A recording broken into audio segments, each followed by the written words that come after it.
আল্লাহ তাআলা বলেন ইয়াউমাইদিন তুহাদ্দিসু আখবারাহা বিআন্না রাব্বাকা আওহা লাহা।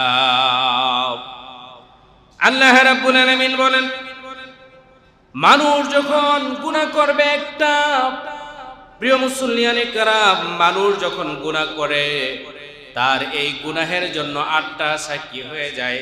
আমি আপনি একটা গুনাহ করব কিন্তু সাক্ষী হয়ে যাবে 8টা। এই মানুষগুলো যখন গুনাহ করে সাক্ষী হয় 8টা। কুরআনুল কারীমে আল্লাহ তাআলা তাই তো বলে দিলেন ইয়াউমাইদিন তুহাদ্দিসু আখবারাহা। মানুষ যখন জমিনের উপর গুনাহ করবে জমিন তার সব কিছু খুলে খুলে বর্ণনা করে দিবে।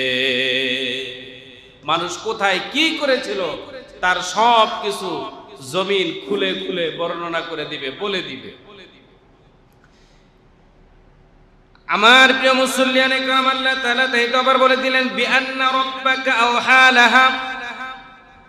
মানুষগুলো বলতে থাকবে জমিনের হলোটা কি, জমিনের কি হয়েছে, জমিনের হলোটা কি, আর জমিনই কেন মানুষের এই মানুষ যে গুনাহের কাজ করেছে এগুলো কেন বলে দিবে।